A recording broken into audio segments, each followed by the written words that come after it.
Our students are the future.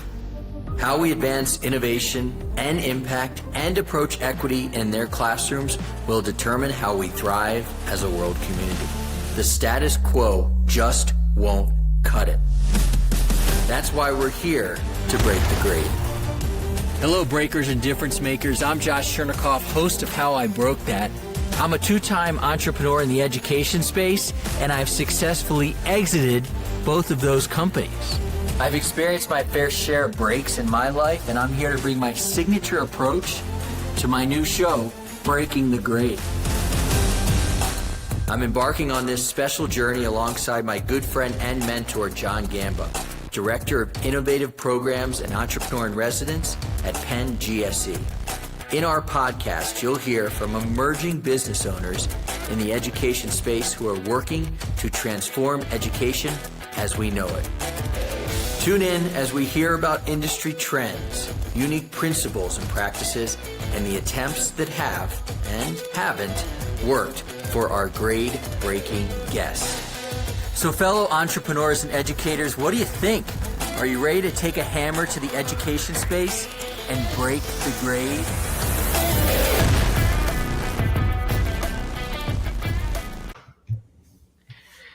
Hello, everybody. Welcome to a live edition of Breaking the Grade. And it just so happens that we have our first return guest in our Canadian friend, Robert Martellacci. And I'm going to let you talk, but I was thinking, I don't know if you do this, but I kind of take like a noon-ish nap after I eat. And I was thinking, how am I going to start this conversation? And the first thing that came to mind was a question for you. What do you think about the popped collar? The popped collar. Yeah. What do you think about it? I kind of have one on my Summit jacket here. That's kind of a pop collar. It's kind of cool. You seem like a popped collar kind of guy. Or if you saw me with a popped collar, would you want to pop me in the face? I love your spirit, Josh. You are a legend in my books in EdTech, and always honored to be on your show. Thanks, man. Thanks for coming on. I'm a big fan of the popped collar. I'm a huge fan of you. And when you said, hey, let's talk Canadian EdTech Summit, I said, great.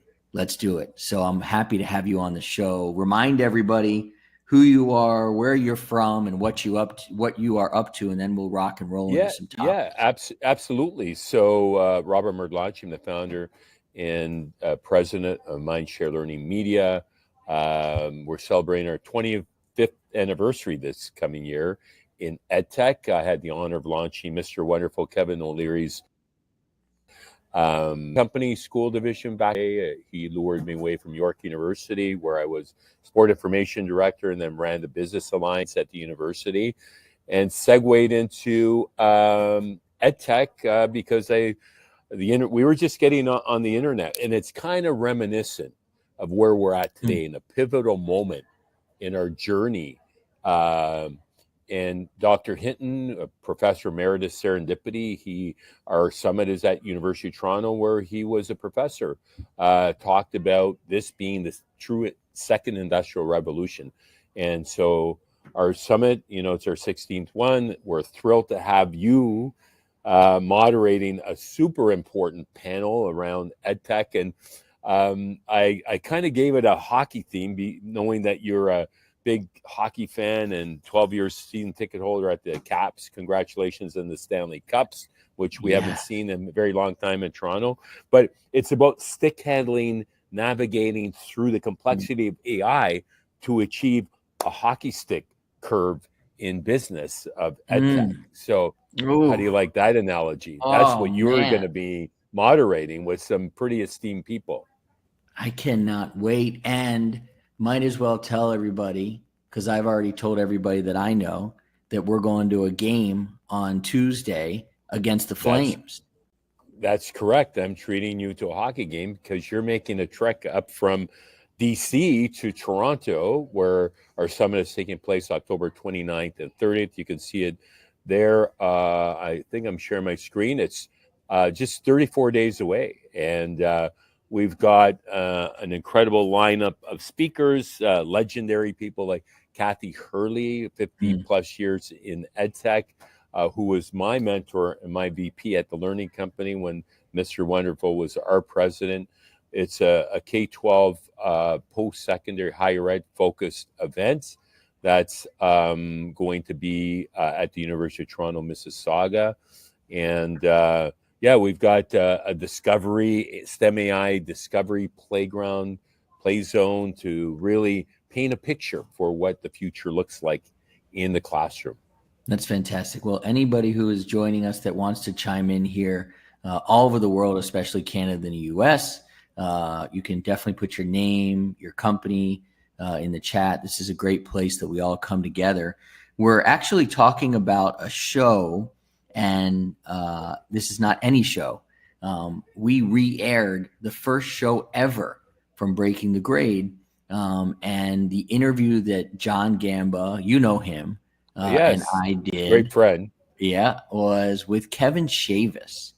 And did you know Kevin Shavis before I shared the show with you, or was this your introduction to Kevin? That was my introduction to Kevin. Okay. So interestingly enough, I did a little bit of research with my friend AI, and I said, I want you to tell me some similarities between my friend Robert and my friend Kevin. And AI was able to draw some really interesting similarities between the two of you. Okay. Wow. So first of all, yeah, both of you are, number one, bridge builders between education and technology and innovation. You mindshare learning. Kevin leads EdTech powered models such as Stride. Number two, you guys have thought leadership and agenda setting in your ecosystems. You run EdTech Summits. Kevin has operated at national scale in U.S. education reform. He was also on the DC Council, which is how I got to know Kevin growing up. There are several others, but I'll say number four. I'm going to skip over number three. I'm going to go to number four. I do know how to count, but number four is long arc. Persistence, influence over decades. Robert has been building, promoting, and evolving the Canadian EdTech movement for over 20 years. Kevin's public profile spans decades: council service, education reform work, executive roles, policy advocacy. Those are things that AI found. What I can tell you, because I know Kevin and I know you, is you are both really good men and awesome to be around. Wow. Humbled by your kind words and those of AI. Yeah. it's well, I wish Kevin was here. Is he going to join us, or he's Kevin's a busy man, you know. Kevin's like my friend John Gamba. Sometimes I'll reach out to John and not hear back, and you know, I know Kevin was interested in us putting the show back up. But I didn't hear back from him. So all good. Kevin's a busy man. Hopefully he's saving education in this country because it absolutely needs his help.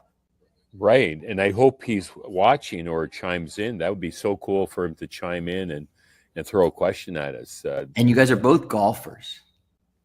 And I'm a hockey player first. Yeah. I play 3 times a week. It's so important to balance. And, you know, we talk about well-being and balance. So that's my jam. So I still play on the faculty hockey team. I was recruited by the University of President at the time when I was sport information director, and I played some varsity hockey at York. And so I was playing on this line, and he was my age today. Fast forward to several decades. He retired at 92, and I'm the elder statesman on the faculty hockey team. And but you're still playing. And I still play quite a game because I play to win, and I work to create win-wins and partnerships, mutually beneficial partnerships in what we do. And you refer to us as bridge builders. I come from immigrant Italian family. My father was in construction, so building is something that I knew well. And I love that. and it's not easy. And it's my father built the subways in Toronto, and he had colleagues that were injured, killed because they didn't have boring machines, or it was pick and shovel back in the day in the 50s. So, Wow. I'm grateful for the pathway they created. My parents, who immigrated from Italy post-war, that didn't have a chance to really go to school, that they made it a high priority for me. And hence, I'm very passionate about learning and innovation. And that growth mindset. Do you think is it nature versus nurture, a growth mindset? That's something that you and I embrace, and Gamba and Kevin. Nature, nurture, a hybrid. What are your thoughts on that? It's a really good question, and it's actually something I was thinking about myself yesterday, because I was thinking about my dad, who I'm going to speak on Monday to a group of kind of first generation college students here. They're at ASU local here in DC, and one of the things they wanted us to talk about, me to talk about, was kind of this idea of first generation. And I was thinking, I'm kind of a first generation entrepreneur, but then my dad ran his own law practice. And so you would think at that point, he's kind of his own business owner. He's his own boss. So I think I saw his hard work day in and day out, carrying that briefcase, coming home. Not that my mom didn't work hard. She worked for Bill Bradley for 2 decades. So, but my dad was running his own business. So I think that it's a lot of nurture. Mm-hmm. I think. Yeah. But I could be convinced otherwise. What do you think? I think it's a combination. I think, being surrounded by smarter people than me, having mentors along the way, and that doesn't end. I've been blessed with some incredible mentors over the years, whether they were hockey coaches, professors, friends, colleagues. Kathy Hurley, we just celebrated her 80th birthday in Chicago a couple of weeks ago. And it was a 3-day celebration. To still have almost 30 years later, a strong friendship and relationship with her is quite amazing to me. But it takes effort on both sides of the equation, right? So just like, think of some of your most successful partnerships and clients that you have, and what that journey looked like in solidifying that. We work with a lot of really quality companies, like Adele as an example, who's been with us for many years. But you really value the relationship, and you strive to create mutually beneficial partnerships along the way. And what and it has to evolve, right? Has to evolve. They're a big part of our summit. Yeah, well, I think you and I have developed a quick mutually beneficial relationship. We have a lot of things in common, and we want to help each other out. And I couldn't have thought of a more perfect person to pop up into my inbox to say, hey, do you want to promote the summit? And this was a perfect time. I didn't get the vibe that Kevin was going to be able to make it, which is totally fine. Some of the takeaways from Kevin's show, I think, very much resonate with the way you do what you do. One of the takeaways from Kevin's show was that proof comes from wins and from setbacks. Proof comes from wins and setbacks. Do you think, as an entrepreneur, as a father, I don't know, how about a Leafs fan, that you Oh, learn more from that you learn more from your setbacks or from your wins? uh, I, as a hockey coach for 15 years, would say to my little tyke players and beyond, you learn more from losing than winning because you're more reflective, you're problem solving. What do we need to do better for the next game? Hmm. And it holds true in business, right? You know, uh, I was speaking. We're having a Thrive Thursday feast lunch with our members at our co-working space here, and one of our STEM tutoring partners is speaking now to the group about her journey. And when I introduced myself, I said, I started my workspace, here in a shopping mall because of a problem I had. And the problem was the university needed the space back where I had a great partnership. I launched, ironically, my summit at York University. And after 5 years, where I was in the Institute for Tech and Learning office, they needed the space back. So I thought to myself, now what do I do? Where do I go? I was quite settled. I wanted to situate near the university where we have great synergy and collaborating, hiring students and grads and partnerships, events.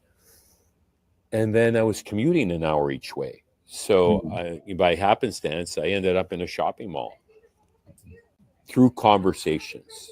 So through problem solving conversations, I was discovered by the mall management here in Air Mills that the bigger mall was trying to lure me away, and they offered me more space. That's so So cool. it got to be a competitive thing.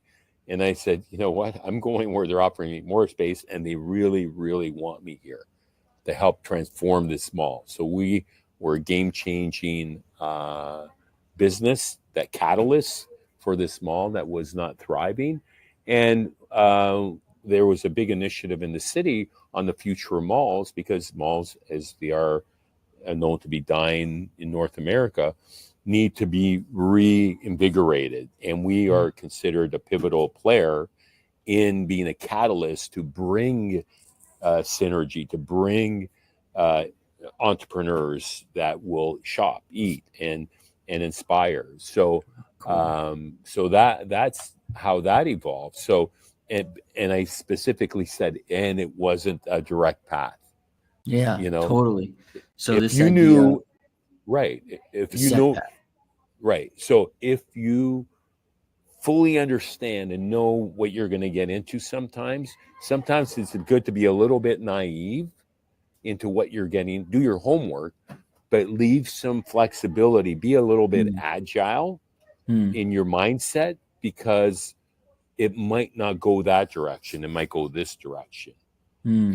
And so that, and I just introduced our new technology that we're bringing into North America, and I'll just give you a glimpse of it. So this is a glimpse of what I shared with our members today, and it's called the Yeah. Mindshare Workspace Pod. It's a Cool. branded pod that's going to go into malls and classrooms, school districts, Wow. universities, and co-working spaces. So airports, and so and that's a pivot that we're making, right, Man, through our I homework. I could really use. I'm sure my wife and my kid would invest in one of those if they would let us. If I could put it inside our 1,100 square foot apartment, they'd be really happy because I they think wouldn't have there's to a hear me. Christmas is coming. That's right. Christmas is coming to the Chernikoffs. They'd be so happy. One of the other takeaways from Kevin's show is he really talks about community buy-in and how you have to have champions, parents, teachers, faculty, students to accelerate adoption faster than a sales script. Wow, Um, and wow! so, can I you love talk that. about community buy-in? Are you kidding? I absolutely love that statement. Hmm. Kevin, I can't wait to meet him. I want to You'd love him. host you and him on a podcast, because what we're talking about is empowering human-centered, sustainable learning. In order to achieve that, as part of the summit, we're bringing the ecosystem of students, parents, teachers, leaders, ed techs, higher ed folks, uh, all the policymakers. We're bringing the ecosystem to the table because it takes a village to transform.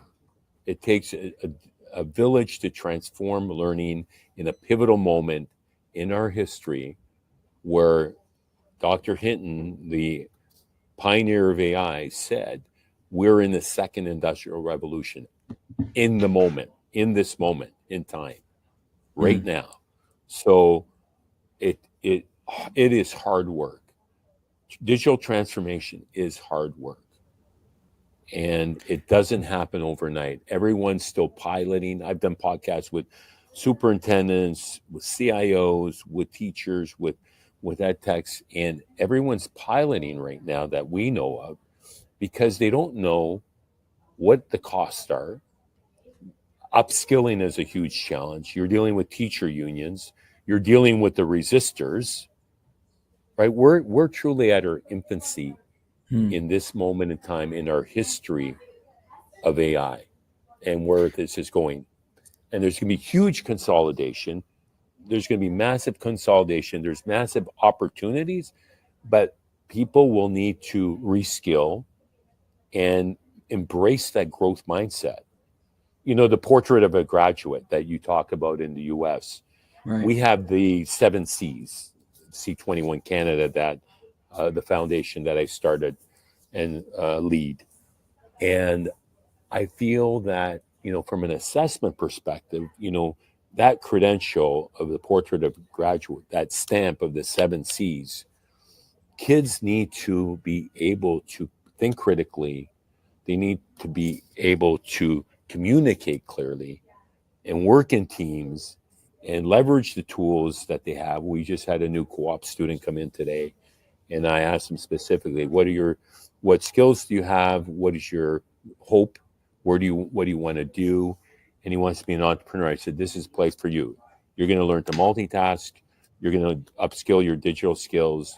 You're going to learn entrepreneurship, and, you know, and we're about excellence, by the way. So nothing but excellence. We are at the top of our game. And when you work at the top of your game, you know, a bit of pressure there, and not everyone wants to be excellent. I discovered through my career. That's true. Right? That's true. By the way, the reason I was looking down is I grabbed my phone, I went to Facebook, and I wrote Kevin a message and say, we'd love to have you on because you guys should meet one way or another. And shout out to Alvin on our team and Ken on our team. We just wrapped up 2 master classes yesterday. And when you do a master class, there's this kind of like what I'm sure you're experiencing with the conference. There's all this buildup, all this work. Then you have the day of, and we had the master class. We did 2 of them yesterday. And then you have the launch part where you open the cart, where you try and sign people up. And, you know, Ken and Alvin could have fallen across the finish line, but they reached the finish line and now they're sprinting across the finish line. We're pulling each other. So I know what you're saying in terms of people who want it and people who think that they want it. So talk about this conference, this summit that you're leading, and just give us like an insight into this. Must be a really big weight on your shoulders. I mean, how much build up? How long do you plan? Like, what are your expectations? What are your fears? Right. So, you know, we're expecting 300 to 400 leaders, teachers, you know, to attend, and there's a lot at stake, right? So we have done really well with sponsors. We're partnered with the Peel District School Board. We've never in our history had a school board invest in our summit, but we impressed them enough last year that they approached us, the Superintendent of Innovation, AI, and Pathways. How's that for a job title? That's a big one. Bernadette Smith is remarkable. They're at scale. they're able to innovate at scale with 150,000 students. They have an innovation project where schools apply for funding for innovating projects in schools. And then they have a showcase. So we are showcasing some of those top innovations from their school district. How cool is that? I don't know any large districts that embark on that. I think that they wouldn't. I think only a school district that was innovative and ballsy would do that, because they would probably be fearful of, at least in the United States, getting involved with something that was a little bit outside their lane, even though for you guys, for this particular school district, it is in their lane. So super cool. It's remarkable. So we're fortunate to have the #1 university in Canada partner with us, along with one of the top school districts in Canada, second largest in Canada. And we have the largest school district represented in Peter Singh, who's the CIO of the Toronto District School Board, my alma mater. And, it's a big undertaking. We have a small, lean team. We start planning this back in March. We started planning in March, and it takes time. But at the end of the day, it's about impact and the ability to engage with some of the brightest minds in K-12 and higher ed, in industry and education and private sector. Like that's pretty cool. To put on a conference like this, what do you have?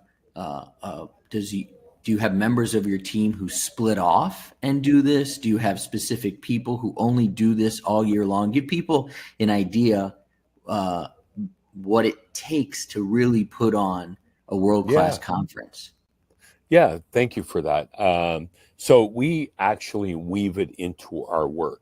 So we have a small team, and we work on it most of the year, I would say. And we have co-op students. So we have co-op students helping us with social media. And third year, a computer engineering student from Western University, a top school. And we have our full-time team as well. So it's one of our main projects for the year. And we're fortunate to have it really local this year, because the university is 10 minutes from my office. So it's really cool. And we have a Can-Am international reception. So it's very international. We have representation from Australia. We're partnered with the FETC conference. We're partnered with the BET conference folks. So we have representation from BET that's presenting at our conference. We've got you from the US, along with Lisa Schmucky and Kathy Hurley, and Evan St. Leifer is coming up. So we've got a great community of EdTech leaders that are going to be part of this. Some of the top companies in the industry. Canva from Australia is Cami. We've got Nelson is the oldest publisher in Canada, 110-year-old publisher. We've got Dell Technologies, so Logix Academy. So we've got STEM, robotics. We have the whole spectrum represented, which is part of my philosophy. Is there any? You guys seem like the nicest people in the world. Is there? Except most people don't like Tom Wilson, who plays for the Caps, and he's Canadian. But I love Tom Wilson. I love Tom Wilson too. I wouldn't love him if he wasn't on our team. I'd feel like he was an agitator, like those Penguins. We need Tom Wilson on our team to win the Who Stanley doesn't Cup. need Tom Wilson? Yeah. And my daughter was in love with Tom Wilson, if you can tell him that. I don't know. Then he got married, so. Yeah. He did well for himself. But, he feels to me like a Ryan Reeves, he's the type of guy that Chris Letang, like they're just agitators. He happens to be a big one. But can you talk about, is there any ill will between our wonderful neighbors from the north and and the US? Do you feel any of that? How do you navigate that, considering some of the Yeah, stuff you're seeing? that's a great question. I recall, to use a hockey jargon slogan, borrowed from the Pittsburgh Penguins when we visited their dressing room. My boys played prep school hockey at St. Mike's in Toronto. We were in the Midwest prep, and our coach was a scout for the Penguins. So in their workout room, the slogan is, "You're either in or you're in the way." And it's so appropriate in this conversation because we're navigating around, or stick handling around, the complexities of doing business with our friends in the US. And I can say everyone that we know in education understands the situation we're in, and we get a lot of apologies. This too shall pass. And it's about being kind. It's about being kind and respectful. And Canadians generally are kind and respectful and inclusive. Our co-working space is, we celebrate diversity as our strength. And in people, where they're from, the most cosmopolitan area in the country is here in my workspace. And in the types of businesses too, there's great synergy in collaborating with diverse folks. We have the best restaurants in the world because people are all from somewhere else, and we respect each other, generally speaking. And we can't control governments, but we just navigate around the complexities to do what we do, and this too shall pass. Speaking of getting groups of people together, I'm going to talk for a moment about our next cohort for the Ed Sales Elevation Experience, where it will start on October 14th at 10 o'clock in the morning Eastern. Companies, all in education, 2 people per company to join. This is our 13th cohort. We've worked with over 160 companies in education. Yesterday, we had our masterclass where we got a chance to talk to folks about making sure that they started the school post implementation so that they are planting seeds and can have real conversations in January, February, and March. April, May, June, they're signing contract. Fall of 2026, they've got themselves a really wonderful company. And so I hope that people who made it to the masterclass, It's awesome. Yeah, we had about 75 people sign up for the masterclass. We had probably about 75% of those people actually show up. And so I don't know if Alvin can put in the chat the special link we have for my calendar. And therefore, if people do want to talk to me, this is a calendar link that will kind of be prioritized in my calendar to talk to people about the Ed Sales Elevation Experience, to get them to join, because we are accepting applications. We have 6 more slots left, and they will fill. I have no doubt about it. It always happens. But I want to just kind of mention that we've got this cohort coming up. So you and I are making a point to bring all different and so that's another way that you and I are amazing.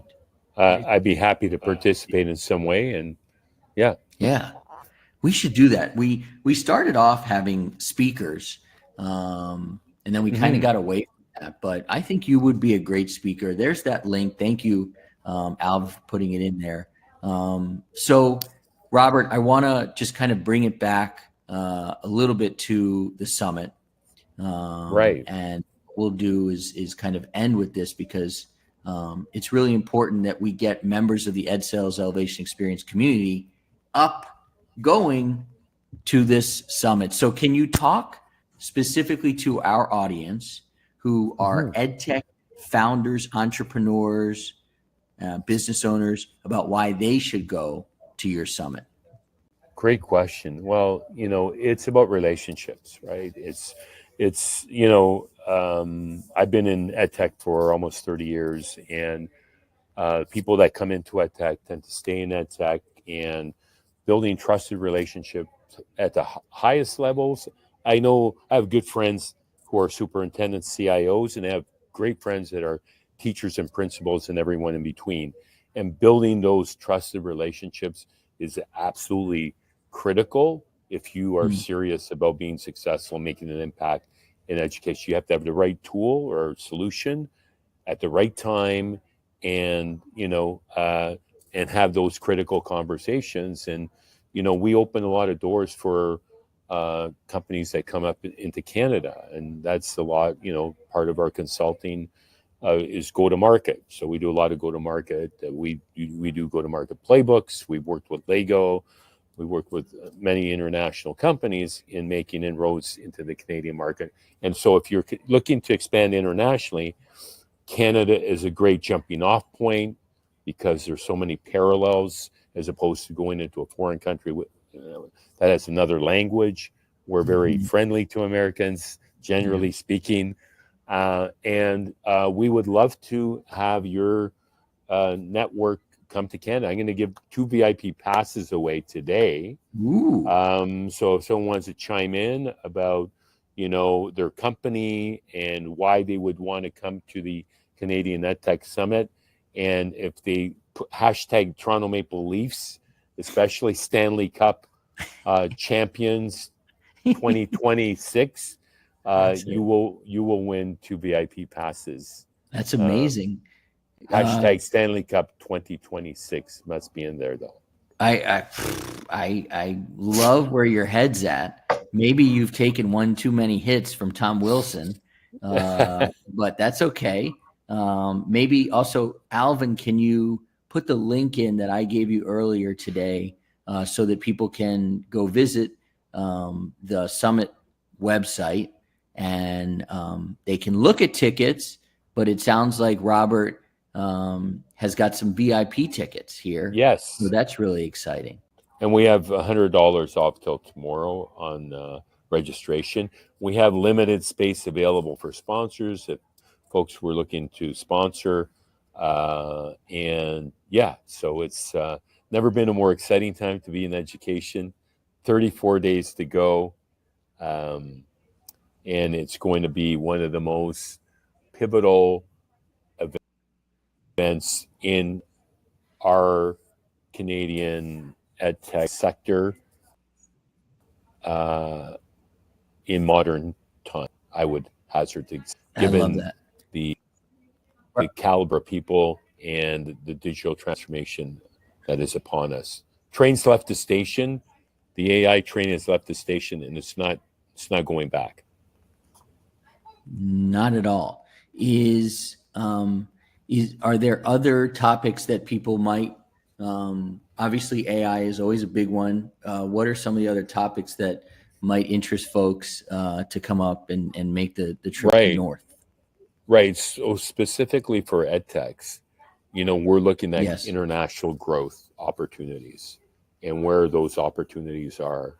And I'm sure that the BET folks will be talking about opportunities at the BET conference. They're in Singapore as well, and they have an event in South America now. So it's truly an international company now with events throughout the world.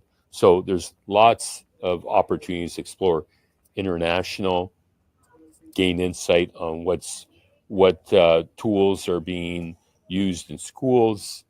Potential channel partners will be there, and legends of EdTech, and yourself and Kathy Hurley and Lisa Schmucky and Evan St. Leifer and many others. Amazing. You know who's not going to be there, which is unfortunate, is John Gamba, and I'm going to tell him to contact you because this guy, he's one of the most accomplished people I know, but when it comes to travel, he struggles. And so he messaged me. He's going to be in Milan in like 4 weeks, and he's asking me where he should stay. And I just want to say, man, you could try Google. You could try AI. But of course, I'll help the guy out. But maybe you could tell him a great place to stay in Milan. Do you know Milan? Sure. Yeah, I know Milan. Okay. And if I didn't know where to stay, I can ask friends that know it very well. So I'm That's going to right. do that. I'm going to get him a couple of suggestions. But yeah, I would love. So he is totally not available. We can chime him in for Milan. We can. I'll tell you, I have a story about Milan in that I Yeah. was there and I bought a pair of super cool Pumas that Wow. I still have today. They're one of the sneakers that I told, my wife, like, we're not getting rid of these. And they're super special to me because I wore them during the Stanley Cup run of 2018 for the Caps. They were my Rock the Red shoes.